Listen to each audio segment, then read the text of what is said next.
Assalamualaikum warahmatullahi wabarakatuh. Pada hari ini, kami dari kelompok 6 akan mempresentasikan materi 13 tentang mata kuliah komunikasi digital tentang komunikasi organisasi. Sebelumnya, saya ingin memperkenalkan anggota kelompok 6. Yang pertama ada Bung Epi Manu, yang kedua ada saya sendiri, Tasya Utami, yang ketiga ada Kak Sulisti Agustin, yang keempat ada Kak Iin Panda, dan yang kelima ada Kak Syahrimudin. Baiklah, kami akan memulai presentasinya. Pembahasan yang akan dipresentasikan perihal komunikasi organisasi meliputi pengertian komunikasi organisasi, masalah-masalah apa saja yang terjadi dalam komunikasi organisasi, leadership, dan juga budaya serta iklim organisasi. Yang pertama-tama, mari kita bahas mengenai pengertian komunikasi organisasi. Apa sih komunikasi organisasi itu? Komunikasi sendiri dapat diartikan sebagai suatu proses penyampaian informasi dari satu pihak kepada pihak lainnya. Sedangkan organisasi secara sederhana dapat diartikan dengan beberapa orang yang memiliki tujuan yang sama, kemudian membuat suatu kelompok. Jadi dapat disimpulkan bahwa komunikasi organisasi adalah pertukaran informasi antar individu dalam suatu wadah kelompok, di mana terjadi proses kerjasama di antara anggotanya untuk tujuan yang sama. Menurut Stanley Dietz, terdapat 3 cara berbeda untuk memahami konsep komunikasi organisasi. 3 cara tersebut adalah, yang pertama, melihat komunikasi sebagai disiplin ilmu. Yang kedua, melihat komunikasi sebagai deskriptor. Yang ketiga, melihat komunikasi organisasi sebagai sebuah fenomena. Selanjutnya akan dipresentasikan oleh Kak Sulistia Agustin, silakan. Oke, poin-poin selanjutnya yaitu tentang masalah-masalah dalam komunikasi organisasi.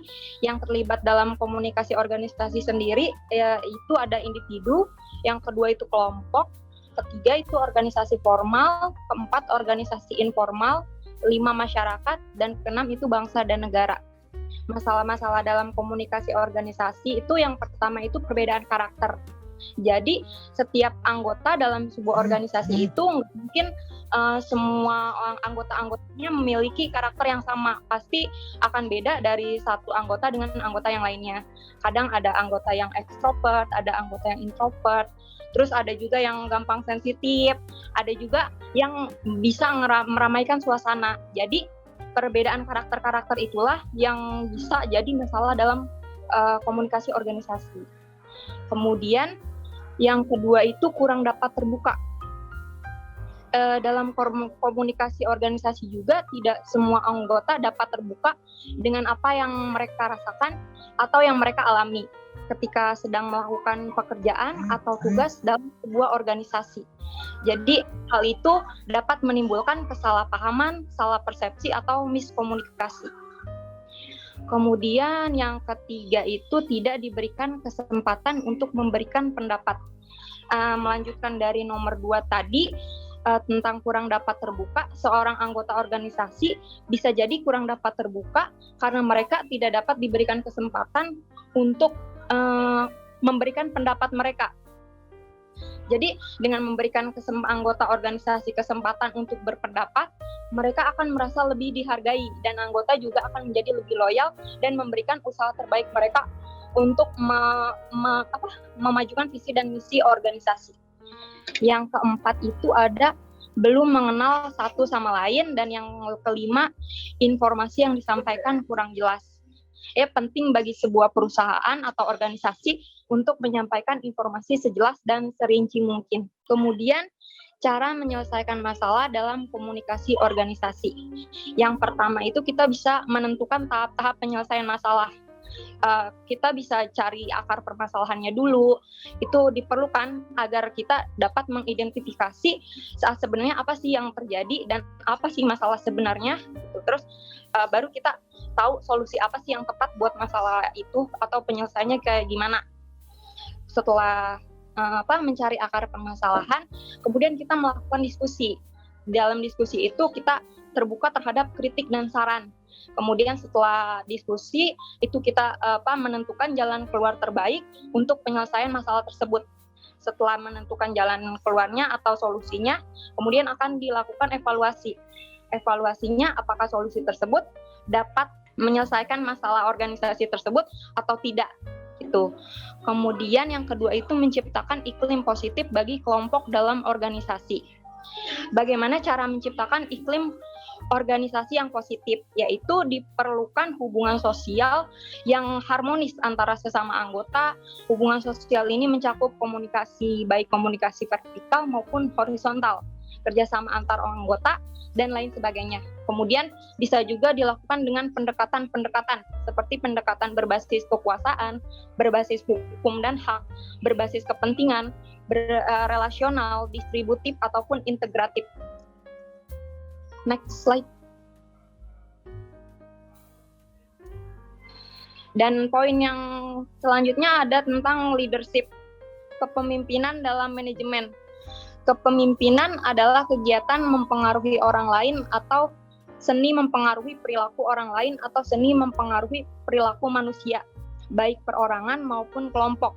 Kepemimpinan dapat terjadi di mana saja asalkan seseorang menunjukkan kemampuan untuk mempengaruhi perilaku yang lain ke arah tercapainya suatu tujuan tertentu.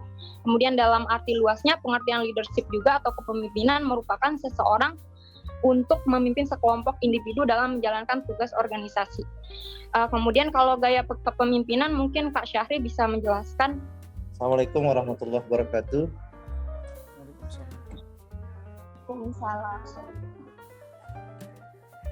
Ya, saya coba menjelaskan tentang gaya kepemimpinan.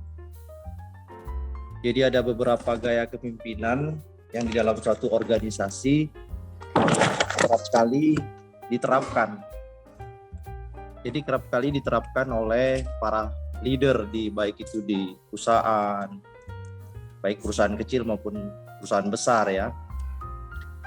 Ada yang dinamakan dengan gaya kepemimpinan persuasif.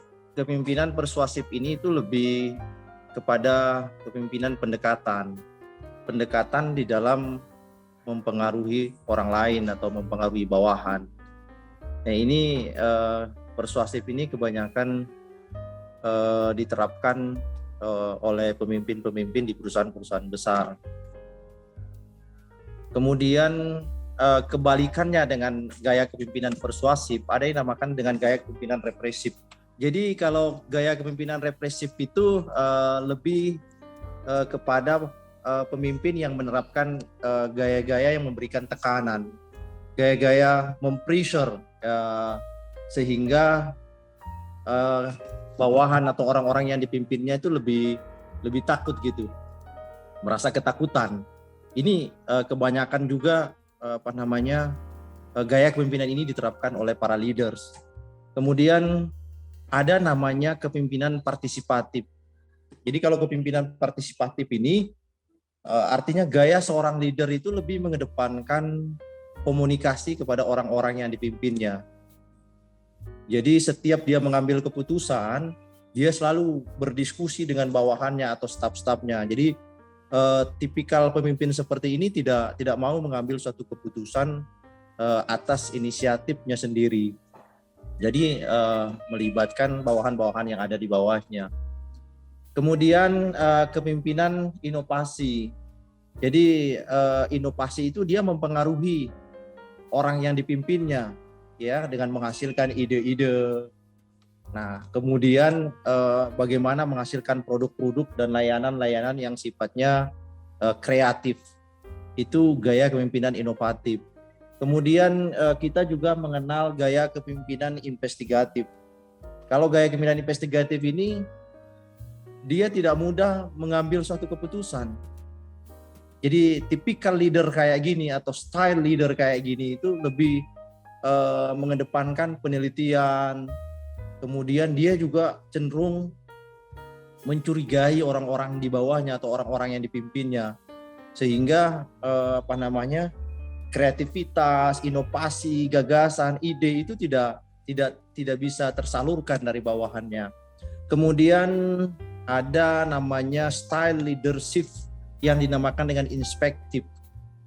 Kalau style leadership inspektif ini itu pemimpin itu suka melakukan acara-acara yang sifatnya protokoler, Jadi lebih kepada ingin dihormati, dihargai. Ini gaya kepemimpinan yang kadang-kadang diterapkan di dalam suatu organisasi atau perusahaan-perusahaan besar. Bahkan terutama di pemerintah itu sering menggunakan gaya kepemimpinan seperti ini. Kemudian ada namanya gaya kepemimpinan naratif. Seorang leader yang menerapkan gaya kepemimpinan ini biasanya dia lebih banyak istilahnya talk more. Jadi dia lebih banyak bercerita, lebih banyak berbicara. Tetapi dia sedikit dia melakukan pekerjaannya. Jadi do-nya itu yang less. Jadi gaya kepemimpinan kayak gini sepertinya sudah jarang digunakan pada zaman sekarang, karena ini malah membuat reputasi pemimpin tersebut menjadi tidak baik. Kemudian ada kepemimpinan yang sifatnya edukatif. Jadi pemimpin yang suka melakukan pengembangan. Jadi dia suka menelurkan kreativitas, knowledge, ya kan? Kemudian pengetahuan dia kepada bawahannya sehingga bawahannya itu berkembang. Dari waktu ke waktu dia akan mempunyai wawasan. Jadi ini kebanyakan bawahan mengharapkan style leadership yang seperti ini. Kemudian ada kepemimpinan yang gayanya retrogatif. Kalau retrogatif itu kebalikan. Jadi gaya kepemimpinan atau style leader kayak begini itu nggak bagus. Karena dia inspiring yang dimiliki oleh teman bawahannya atau orang yang dipimpinnya itu tidak bisa berkembang. Jadi dia tidak ingin melihat bawahannya maju. Jadi gaya-gaya pimpinan ini gaya-gaya lama, sebenarnya nggak boleh diterapkan zaman sekarang ya. Jadi itu jenis-jenis kepemimpinan yang dimiliki oleh seorang leader. Demikian dari saya, silakan dilanjutkan. Ruangan lingkup leadership atau kepemimpinan, yaitu ada beberapa dari leadership ini. Pertama, memahami misi sebuah organisasi sejalan dengan kekuatan kelompoknya. Kemudian menciptakan rencana strategis sejalan dengan misi organisasi, menerapkan tujuan dan mempertahankan tim yang akuntabel untuk mencapai tujuan dalam jangka waktu yang ditetapkan dan sesuai dengan rencana strategis. Menginspirasi tim untuk bekerja sebaik mungkin sehingga mencapai tujuan yang sama. Selanjutnya, mengatasi kekhawatiran internal dari para pemangku kepentingan dan masyarakat luas dan memprediksi tantangan yang akan datang. Kemudian berinovasi dalam menghadapi tantangan, bergerak secara efektif saat keadaan berubah, tetap tenang di tengah ketidakpastian, komunikasi secara efektif, dan melakukan semua hal di atas dengan memperhatikan inklusivitas, integritas, dan keaslian. Kemudian ada dua peran penting dalam kepemimpinan. Pertama, pemimpin harus menyelesaikan tugas. Sesuai pemimpin harus memastikan bahwa tujuan kelompok akan tercapai begitu. Kemudian menjaga hubungan yang efektif, hubungan antara pemimpin dan anggota kelompok atau organisasinya, maupun hubungan antar kelompok organisasi. Budaya organisasi.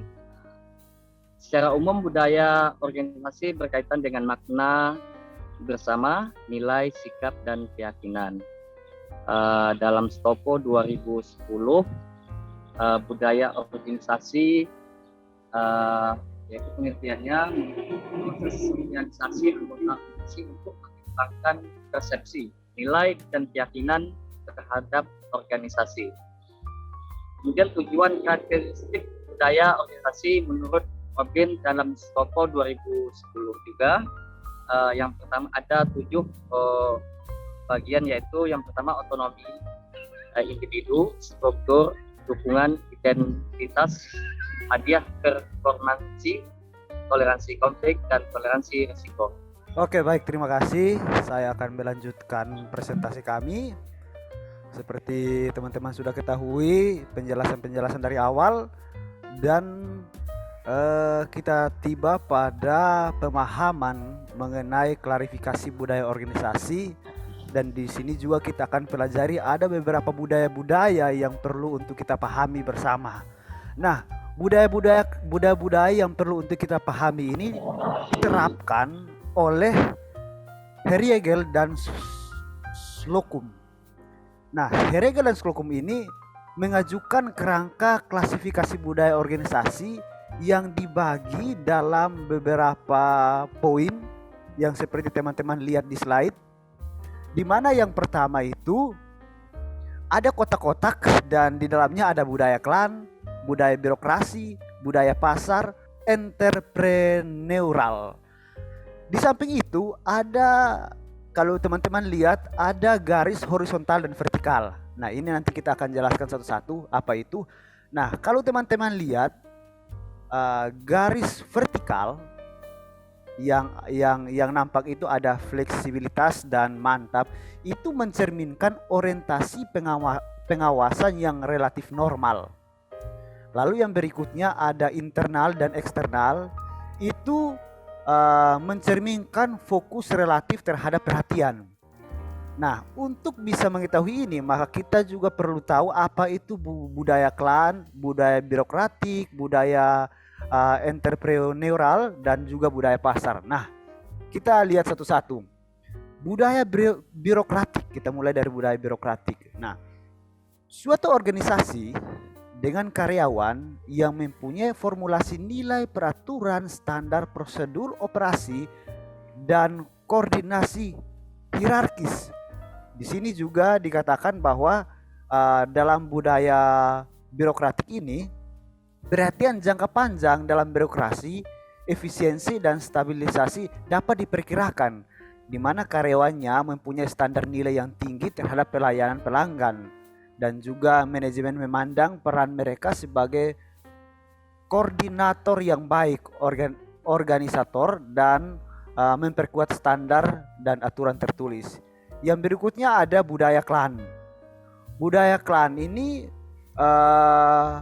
menunjukkan atau mempunyai atribusi atau tradisi kesetiaan, komitmen pribadi, sosialisasi yang ekstensif, dan tim kerja yang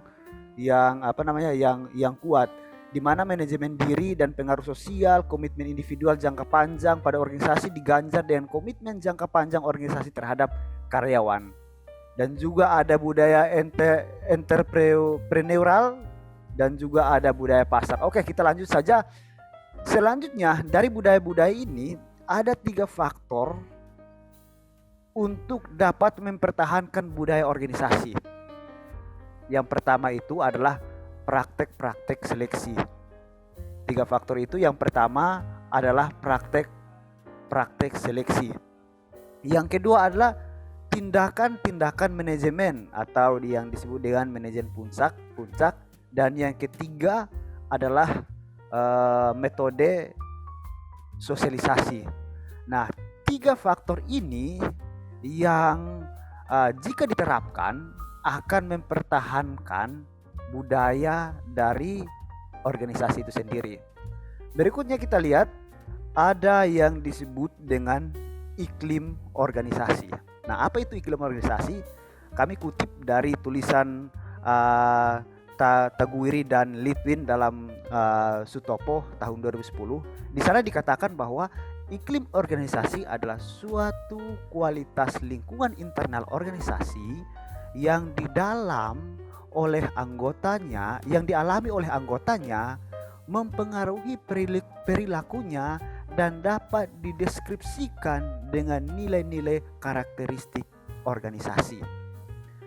Nah, setelah dijabarkan lagi, maka didapati bahwa ada 6 klasifikasi dari iklim organisasi yang sering didapati, yaitu ada open climate, ada autonomous climate, dan seterusnya. Teman-teman bisa baca di slide, itu menunjukkan ada 6 klasifikasi iklim organisasi yang sering terjadi di dalam organisasi. Berikutnya teman-teman, aspek-aspek definisi iklim organisasi juga kami ambil dari Miner tahun 1998. Di sana dikatakan bahwa iklim komunikasi berkaitan dengan unit yang besar yang mengandung ciri karakteristik tertentu. Yang berikutnya juga dikatakan bahwa iklim organisasi lebih mendeskripsikan suatu unit organisasi daripada menilainya. Yang berikutnya, iklim organisasi berasal dari praktek organisasi. Dan juga yang terakhir dikatakan bahwa iklim organisasi mempengaruhi perilaku dan sikap anggota organisasi. Artinya di sini bahwa iklim organisasi bisa saja dapat berpengaruh besar pada keberlangsungan dari organisasi itu tersebut. Itu yang bisa dapat kami jelaskan, saya jelaskan dalam slide-slide saya. Saya kembalikan kepada moderator. Terima kasih. Baik, terima kasih Bung Evi. Selanjutnya kita akan membuka sesi tanya jawab. Mungkin ada teman-teman yang ingin bertanya untuk kelompok kami, silakan, dipersilakan. Mungkin saya boleh bertanya ya. Oke, untuk pertanyaan tadi kan di akhir slide bisa membicarakan tentang iklim organisasi. Cuma boleh dijelaskan nggak sih sebenarnya faktor apa sih yang bisa menentukan iklim organisasi tersebut tadi? Baik, Kak Raffi, terima kasih pertanyaannya. Mungkin ada teman-teman yang mau menjawab. Faktor-faktor yang mempengaruhi iklim organisasi itu bisa jadi faktor utama itu lingkungan eksternal dalam organisasi tersebut. Kemudian yang kedua strategi, yang ketiga itu praktek kepemimpinan atau gaya kepemimpinannya organisasi itu seperti apa. Yang keempat itu pengaturan organisasi. Terus yang kelima itu sejarah organisasinya. Oke, saya tambah sedikit ya. Kalau tadi kita lihat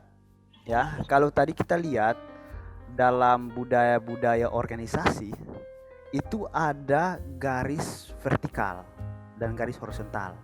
Dan salah satu garis yang sangat berpengaruh itu adalah bagian internal dan eksternal. Jadi itu sangat berpengaruh. Apa saja bagian internal dan apa saja bagian eksternal. Bagian internal itu biasanya merujuk kepada kepengurusan bagian internal. Itu juga sangat berpengaruh kepada keberlangsungan organisasi. Yang kedua, bagian eksternal,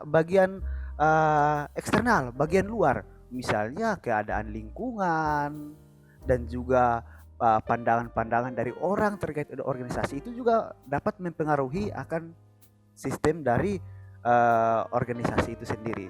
Jadi yang terpenting adalah bahwa ada begitu besar faktor internal dan begitu besar faktor eksternal yang sangat-sangat berpengaruh terhadap keberlangsungan dari organisasi itu sendiri. Mungkin itu saja.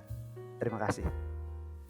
Sebenarnya kalau mau dijabarkan itu ada faktor eksternal itu banyak sekali faktor eksternal dan juga belum lagi kalau faktor internalnya juga itu juga banyak faktor-faktor internal yang sangat-sangat berpengaruh besar pada orientasi dari organisasi itu sendiri. Baik, terima kasih Bung Ep atas tambahannya. Mungkin ada pertanyaan lagi dari kelompoknya Kak Raffi. Izin bertanya deh, boleh kan? Boleh, siap, silakan. Bisa nggak sih dijelaskan tuh apa yang dimaksud tuh dengan efektivitas dan efisiensi dalam organisasi? Jawab, Pandra. Baik, terima kasih Kak Sri atas pertanyaannya. Teman-teman ada yang mau menjawab? Baik, saya coba jelaskannya, ini belum sempat baca, tapi saya coba menjelaskan apa sih efektivitas, kemudian apa sih efisiensi di dalam suatu organisasi atau di dalam suatu perusahaan, ya kan? Kalau efektivitas itu lebih melihat keberhasilan. Jadi keberhasilan suatu organisasi untuk mencapai suatu goal atau visi misi yang ditetapkan oleh organisasi tersebut. Itu efektivitas. Kemudian kalau berbicara tentang efisiensi, maka seberapa besar ya kalau menurut saya sih seberapa besar adanya timbal balik atau feedback dari baik itu yang sifatnya internal maupun eksternal terhadap efektivitas yang diterapkan dalam suatu organisasi tersebut, sehingga itu kita bisa melihat seberapa besar ya kan pengaruh daripada keberhasilan yang dilakukan oleh suatu organisasi tersebut. Saya pikir singkatnya begitu sih. Mungkin ada yang mau menambahkan ya. Berarti efektivitas dan efisiensi ini saling berkaitan ya untuk dalam organisasi. Benar sekali, sangat berkaitan, Mbak. Jadi ketika suatu organisasi pertama menetapkan suatu goals atau target ya atau tujuan atau lebih dikenal dengan namanya sasaran, maka tentu efisiensi, ada suatu feedback dari goal-goal ini. Saya pikir begitu ya Mbak. Kalau kurang lebihnya nanti saya belajar lagi ya. Baik, terima kasih Kak Syahri. Oke, sekian dari kelompok kami. Kurang lebihnya mohon maaf. Terima kasih juga untuk kelompok sebelah. Ini kelompok berapa? Maaf. Kelompok 14. Kelompok 14 untuk bantuannya. Terima kasih sekali. Wassalamualaikum warahmatullahi wabarakatuh.